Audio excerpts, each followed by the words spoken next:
a ride in seconds. Safe, fast and affordable. Visit www.supercab.com.ng or download the Supercab app today. Supercab, your ride, your way.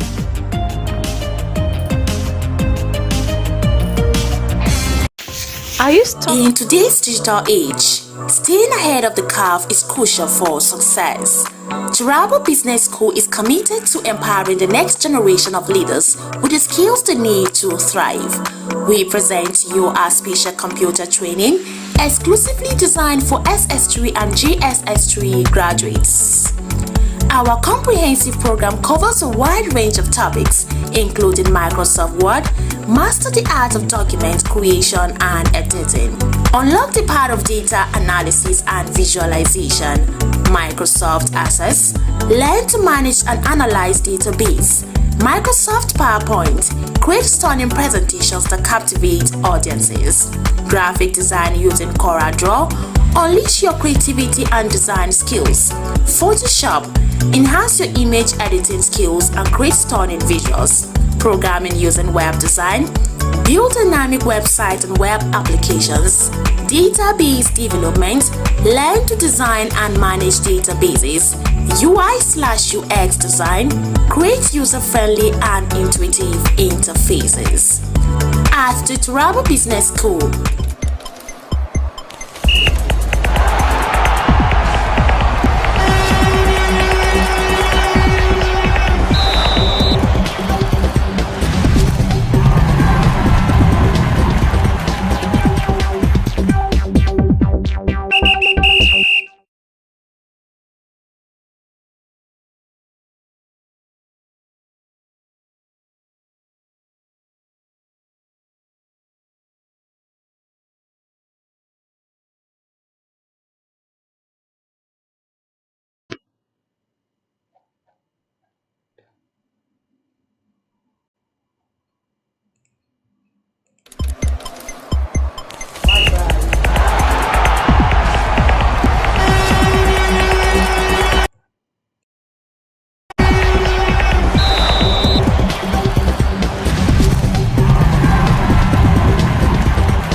har yanzu ba me haka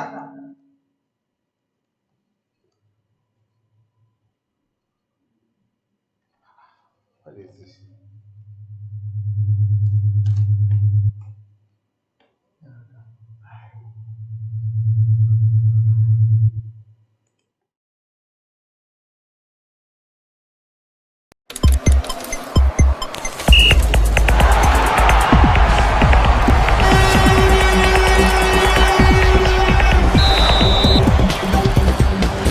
in creating world-class entrepreneurs and professionals.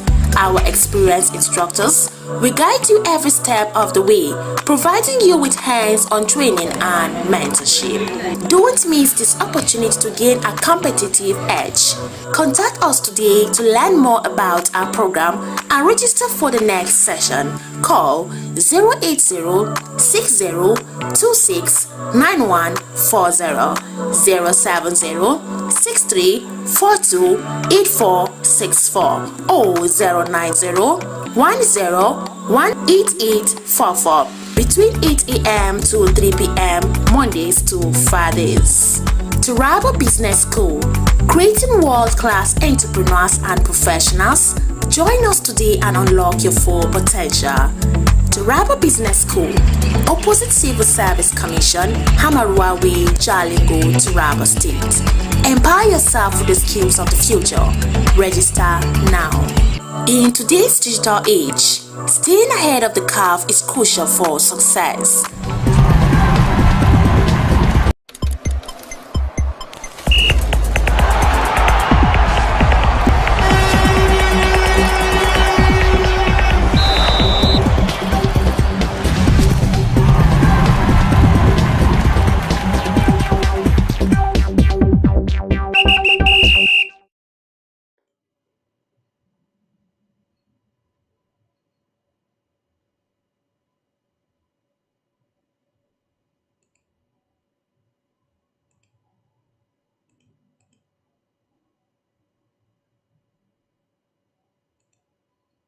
Preparation for the Women African Cup of Nations, that is WAFCON, which is going to take place in Morocco. 2025 Women's African Cup of Nations, which is going to be taking place in Morocco.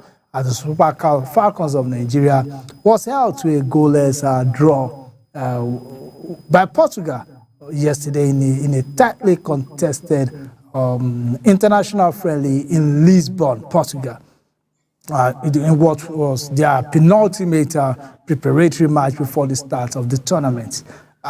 Head coach Justin Madugu named a strong starting 11 featuring players like Chiamaka Nnadozie in goal, with Osinachi Ohale, Miracle Hussaini, Shukurat, Tosin Demehin,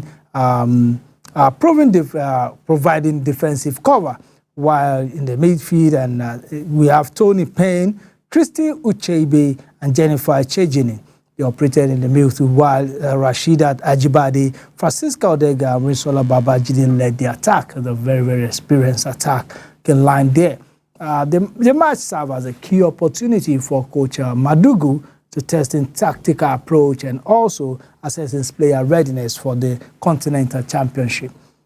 It also allowed the 9-time African champions to face discipline and technically sound Portuguese side who dominated possession several stretches but failed to get past Nnadozie. So the Nigerians were able to hold their own defensively against the Portuguese side. And I think such a match is good because they played against the top opponents, a tactically disciplined team in the Portuguese women team. They are tactically disciplined.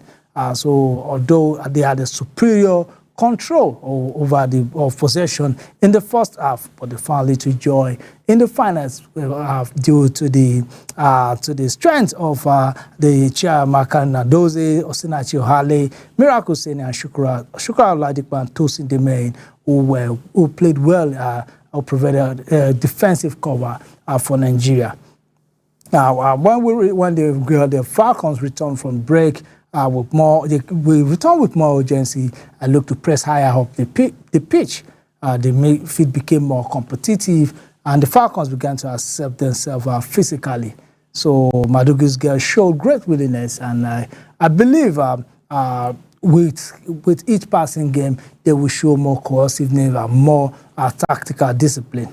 The Portuguese made several changes in the second half. They brought in Anne Capeta, Tatiana Pinto, Stephanie Ribeiro, and Andrea Faria, and Barbara Lopez in an effort to break the deadlock. However, Nigeria held firm, and Ohale and Demehin working tirelessly to cut off the final balls into the box. It's a very good, wonderful performance. Coach Madugu took charge after the departure of former American coach Randy Waldrum, leading the team in his first major competition under his watch. So the Super Falcons are aiming to reclaim their title. They tied to the last one in 2018 and continue their legacy as the most successful women football team on the continent. They have won 9 of the 12 editions of the African Cup of Nations since it began as a tournament in 1998. Before the tournament begins in July 5, Nigeria will face Ghana in a high-profile friendly on June 29 in Morocco. The feature dubbed the Jollof Derby due to the long-standing rivalry between the two West African nations. So this the match, the friendly against Portugal, is a penultimate match before they will play a final warm-up match friendly called dubbed the Jollof Derby between the Super Falcons and the Ghanaian counterparts. So we look forward to that match. The match is not only going to be a football match, it's also going to be a match in which Nigerians and Ghanaians will continue our friendly rivalry on social media also. So let's look forward to that match. And I believe the Super Falcons should be able to overcome the starlet of Ghana.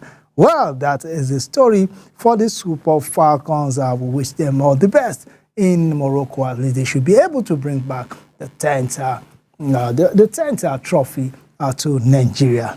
So that's it. Well, another tournament we're going to look at is the Euro Under-21 tournament. The Euro Under-21 tournament, we have today. There's going to be a match between Netherlands Under-21 and the England Under-21. So the England and Netherlands, they'll be meeting at the semi-final at the National Football Stadium of Bratislava. Okay, yeah, it's going to be tomorrow, Wednesday, 25th of June. So the tournament is peaking at the right time. Both these nations seems to have judged their progress as perfect. England were the top scorers in qualifying with 41 goals, but found the group stage a tougher task, eventually squeezing through in second place with only 1 victory in their opener against Czech Republic from their 3 games. The Young Lions followed up by beating a much fancy Spain side 3-1 in the last 8.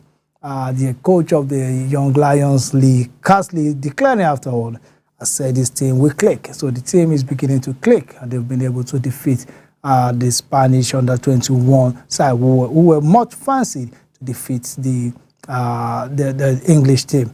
While Netherlands were the first team to qualify, and the only side with 100% record in their qualifying group. But the Young Orange also struggled through the group stage, needing a 2-0 match 3 success against Ukraine after taking a solitary point from their first 2 outings. They were reduced to 10 men in the 21st minutes of the quarterfinals with Portugal. Well, Michael Reisinger's team displayed outstanding resilience and a counter-attacking punch as they edged through thanks to Enes Poku late goal. That is the record of the Orange Boys who will be playing against the Young Lions. And looking at the coach of the Portugal, those of you that watch football in the past will know Michael Reisinger, a very disciplined, I think right back, who played for Ajax and later played for the Dutch national team. A very disciplined right back, very good, a very tactical player, technically gifted right back, Michael Reisinger, and I'm sure that discipline that will show in the Orange Boys that is coaching now. So, and if you look at the two nations, they have plenty of pedigree in this competition. England, who are the holders, have now reached the Under-21 Euro semi-finals with a record equaling 11th time, while this will be the 7th appearance at this stage for the Netherlands. Well, let us look at the possible lineup for the two teams. With the possible lineup for England, we have Bidul in goal, Hinshelwood, Quansah, Cresswell, Livramento, and we have Scott, Anderson, Hutchinson, Elliott, Stanfield, and McAtee. That is the possible lineup for the Young Lions of England. While for the Orange, for Netherlands, we have Rueps, Casawerjo, Van der Berg, Atto, Matson, Valente, Belambo, Flamingo, Manhoff, Van Beeken, and Poku. That is the possible lineup for the Netherlands. So that is the match for tomorrow. the under-21 semi-final between England coached by Lee Carsley and Netherlands coached by Michael Reisinger. That is that for on that under-21.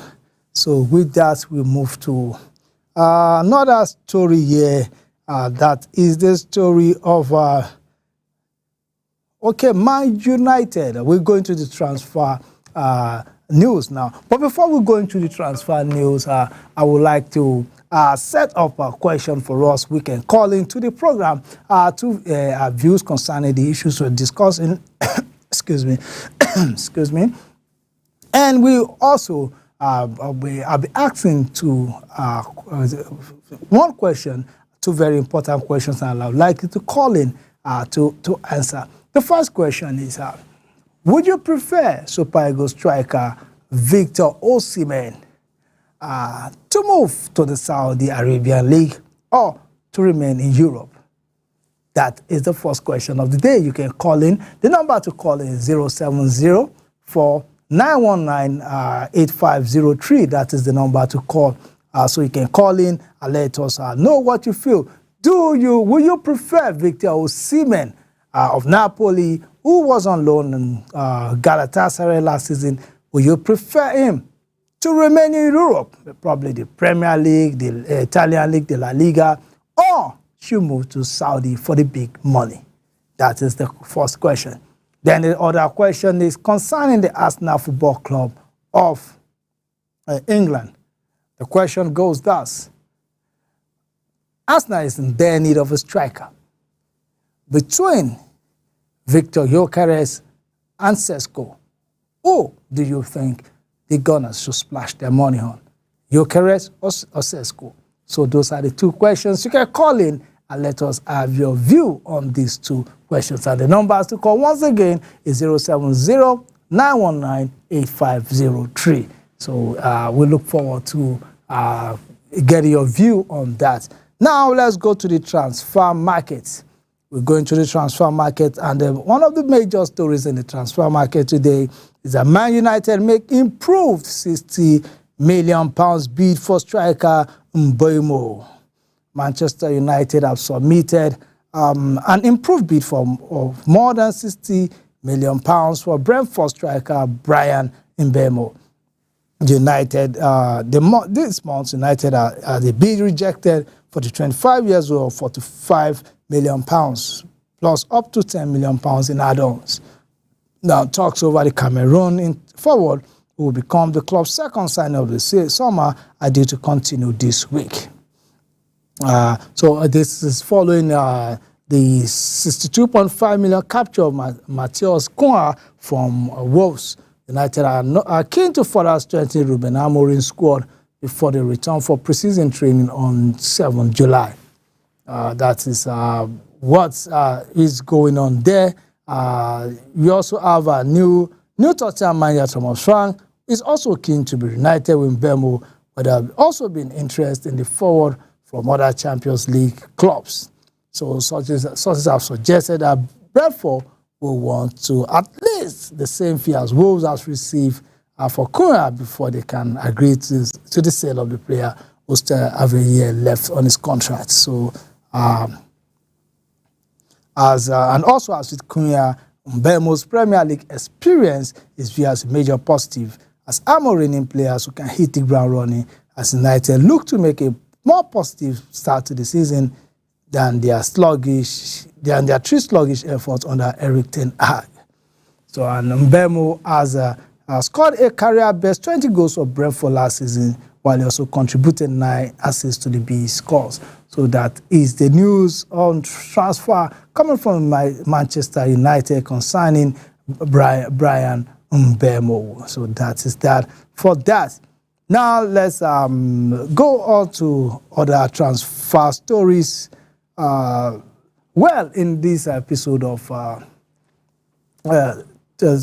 Sport Daily, we'll focus on the transfer in the Premier League. I'll be looking at the summer transfer window. Let us do an analysis of what each club needs in this transfer window. we may not be able to take 20 teams in the Premier League, but we'll take some of the the major clubs in the Premier League and see what they actually need. Well, let us start with Arsenal. It is no secret that Mikel Arteta is looking for a goal-scoring centre forward with RB Leipzig. Benjamin Sesko reportedly on Arsenal's radar. So looking at Arsenal, what they need is a striker. Well, moving to the next team is Aston Villa.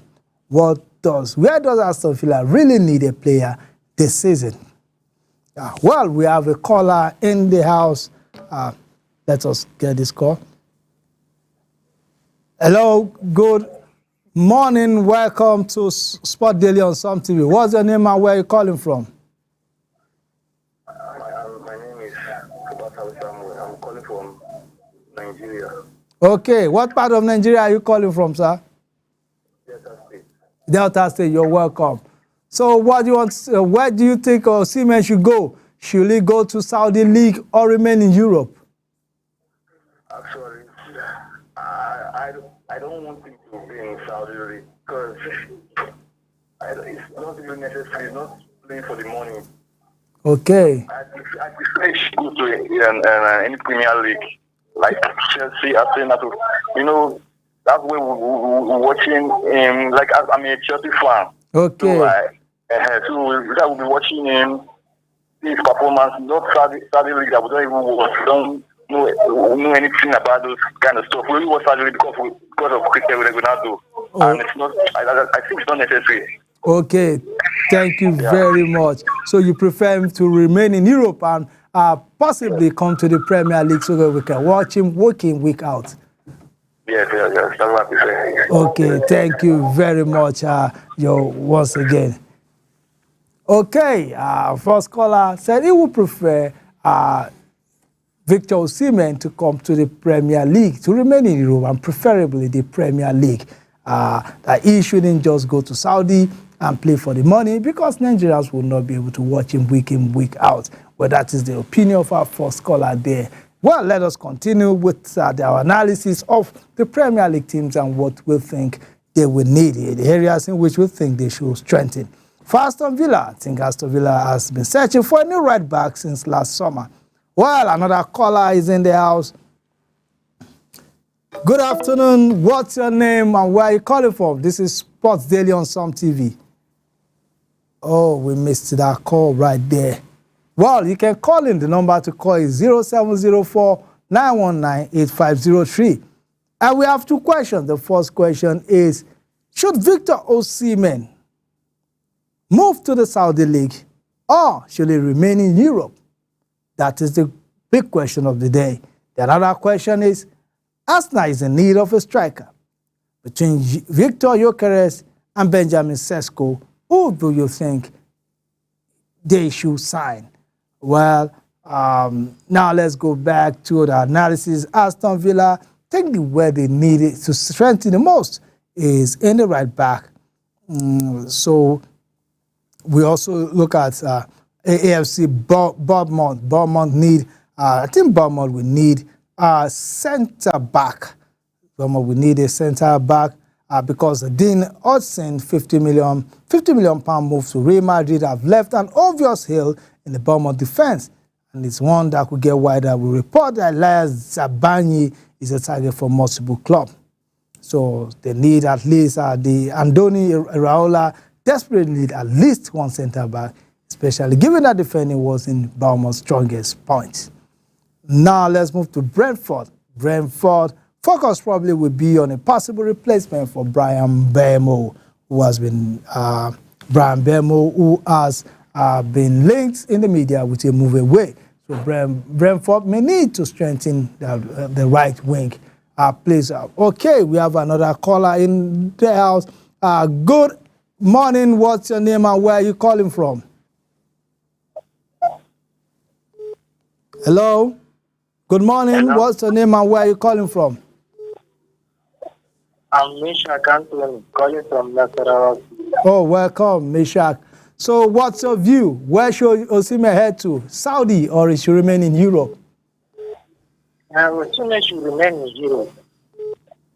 Okay. You think he should move to the Premier League or the La Liga or the Bundesliga, or he should remain in Italian Serie A? No, I'm saying to come to Premier League because Premier League is the best league in the world. It's the best league in the world. And what club do you support in the Premier League? I support Arsenal. Arsenal. Okay, now let me ask you a question. Between Benjamin Sesko and Victor Gyökeres, who do you think Arsenal should sign? Victor. Victor Gyökeres. Okay, thank you very much, Meshach. We appreciate your calling. You're welcome. Okay, Meshach prefers. So 2 for Victor Osimhen to stay in Europe, and none have supported him going to Saudi League for now. Yes. Okay. Hello. Good morning. What's your name and where are you calling from? Oh, Adamu, how are you doing? Good morning.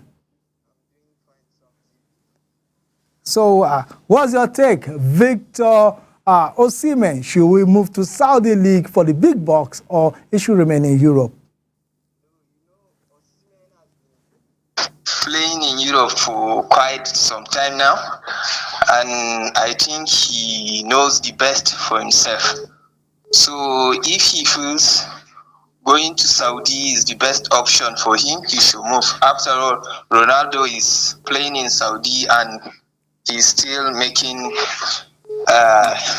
headlines. Yes. So if he feels going to Saudi is the best option for him, he should move. Okay. Nothing changes. Thank you very much. Then for Arsenal, Gyökeres or Sesko?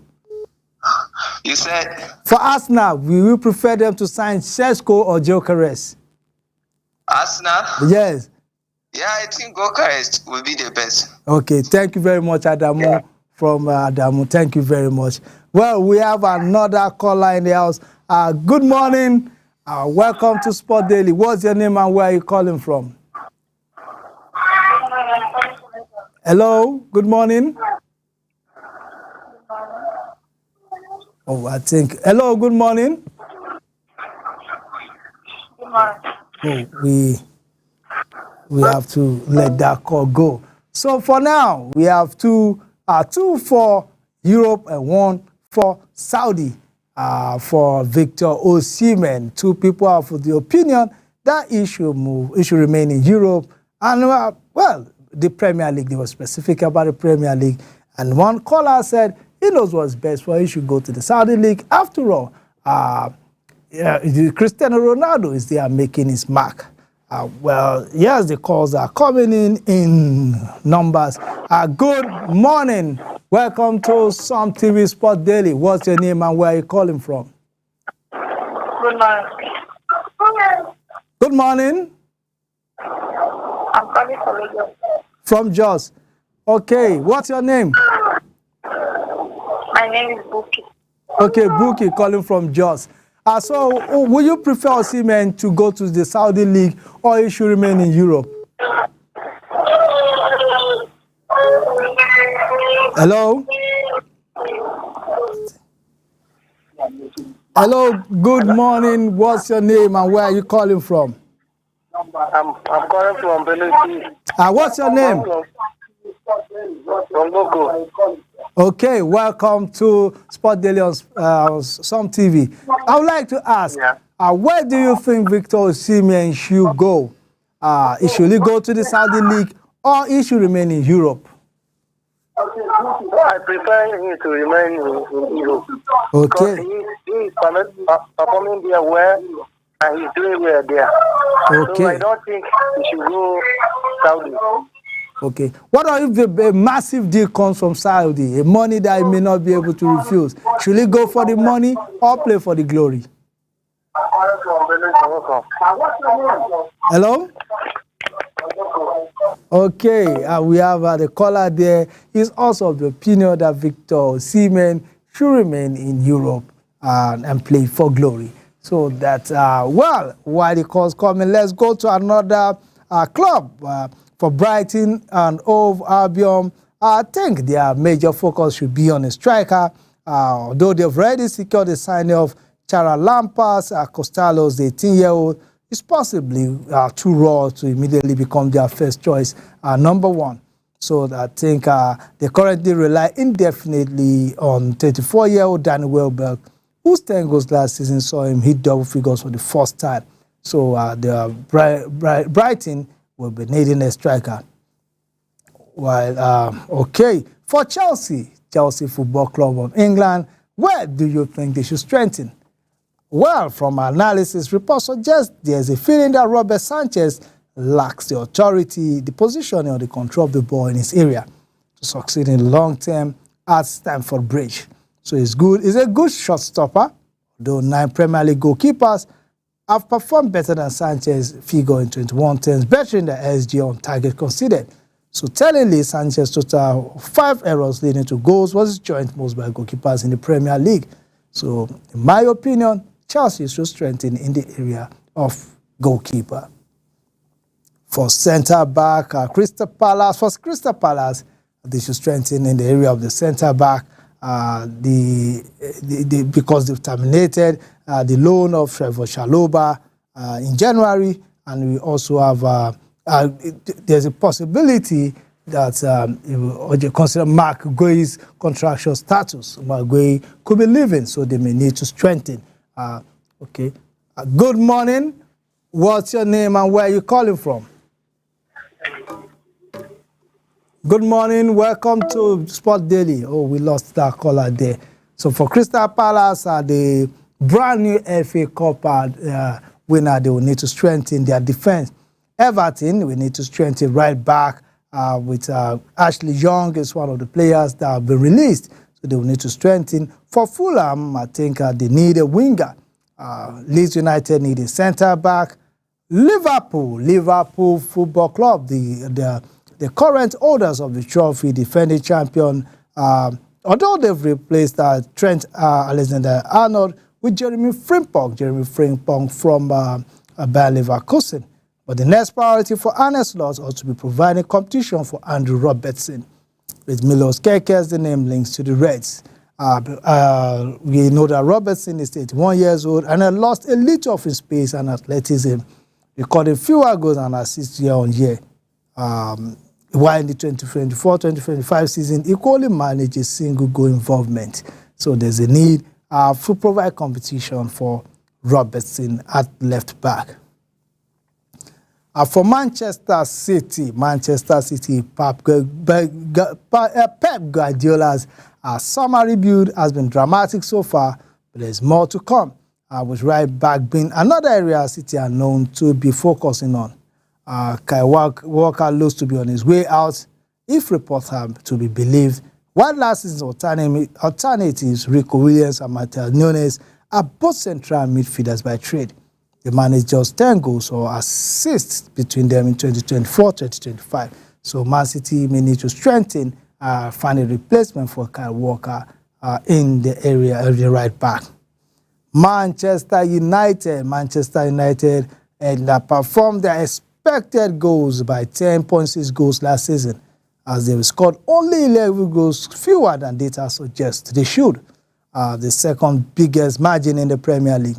This suggests that they will need better finishing, not more chance creation. So for the Manchester United, they're creating chances, but they're not putting in the chances, so they need a striker, just like Arsenal Football Club.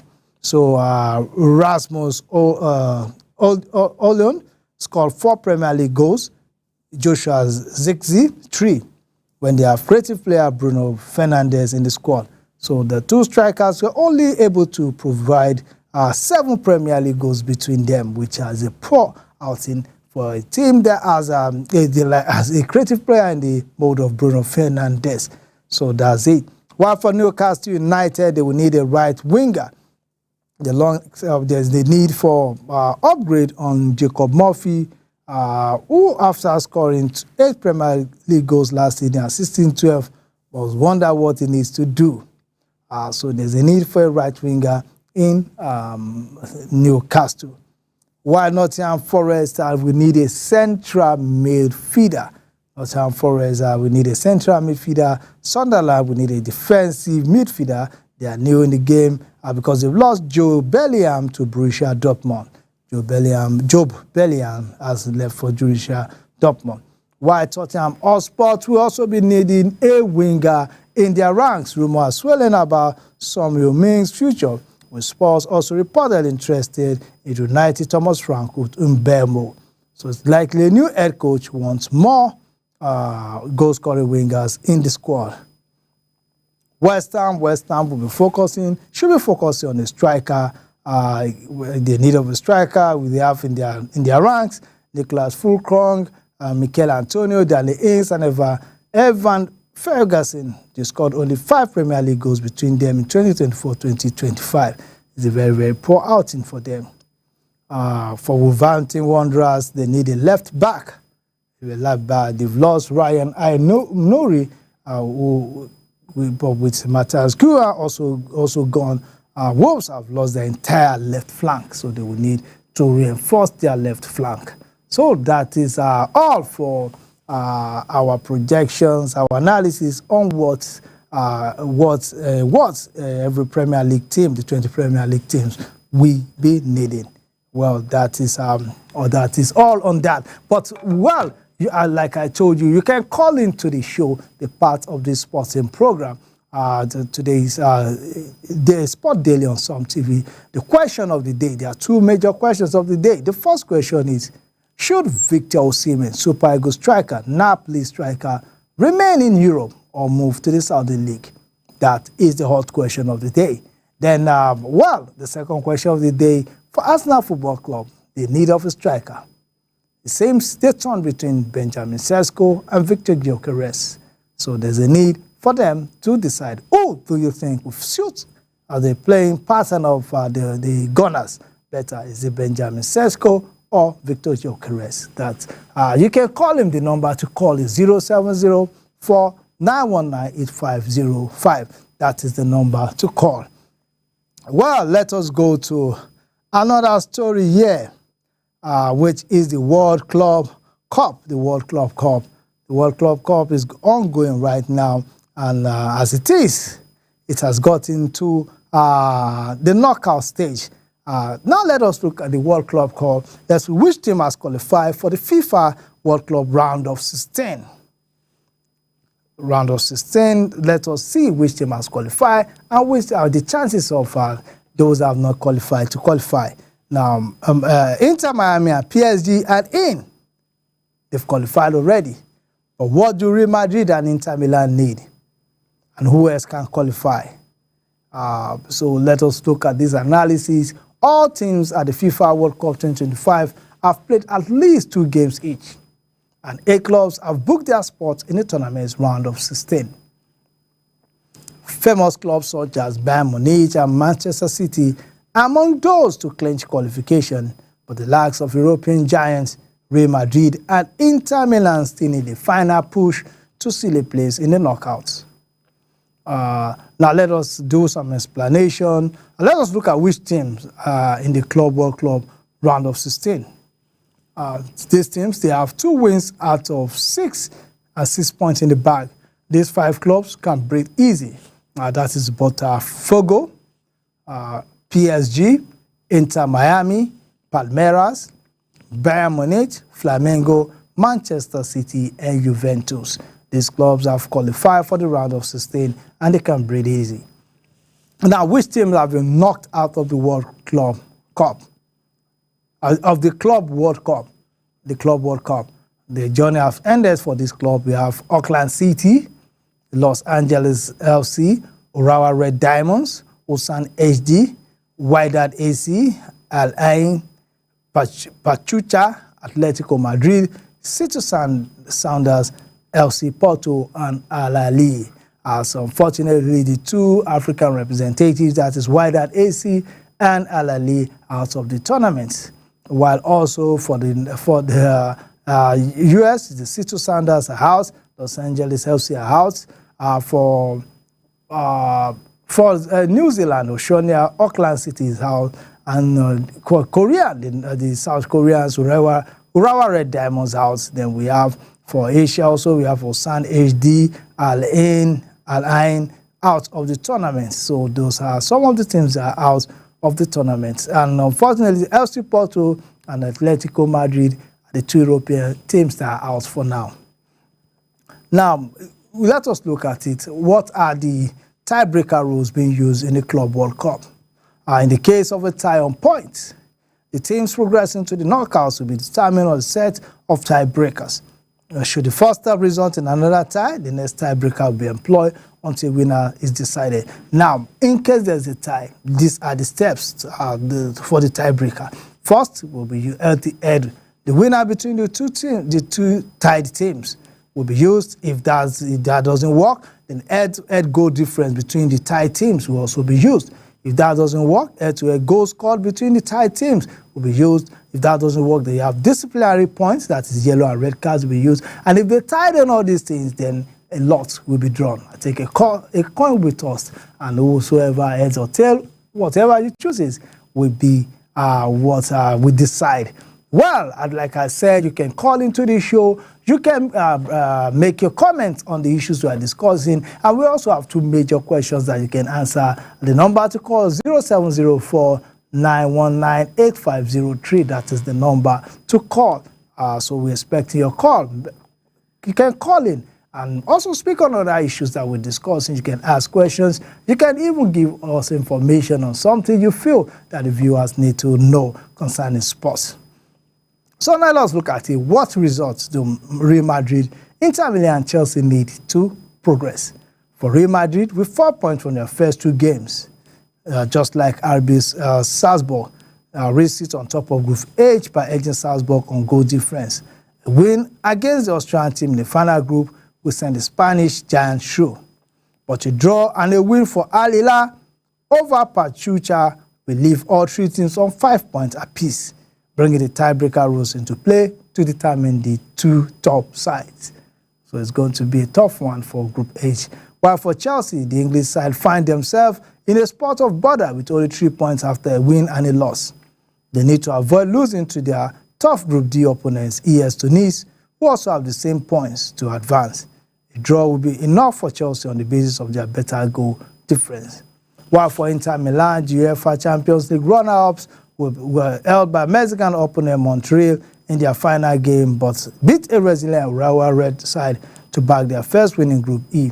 Inter faced group toppers on goal difference, that is River Plate, in their last game, where a win would make either side the group leader, but a draw could bring in a tiebreaker scenario should Montreal trash Urawa in their final game. So that is it. Now let us look at this. Can Al Hilal, Mamelodi Sundowns, Montreal and ES Tunis still qualify for the knockouts? Yes, all four clubs have at least 2 points from their first two games, giving them a promising shot at qualification.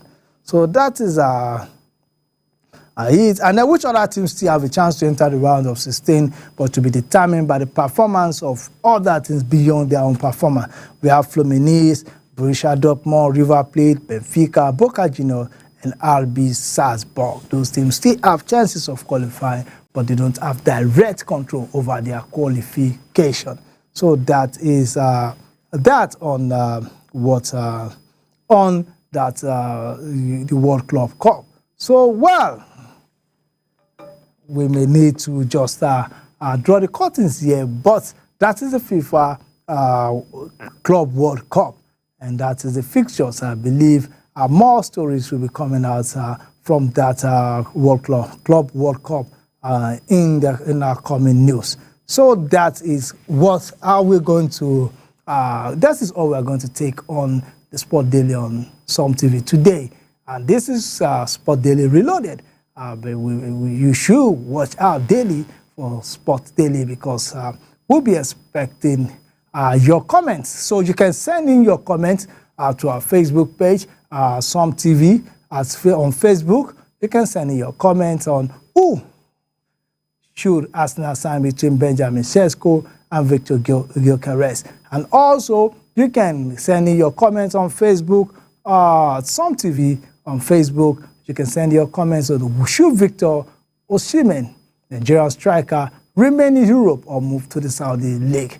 Those are the two major questions, and you can also send in your comments and contributions to our Facebook page. So this is all we're going to take on Sport Daily today. And Sport Daily is the program that comes up 11 o'clock every day on some TV. My name is Abraham Manajuda. Have a sporty day.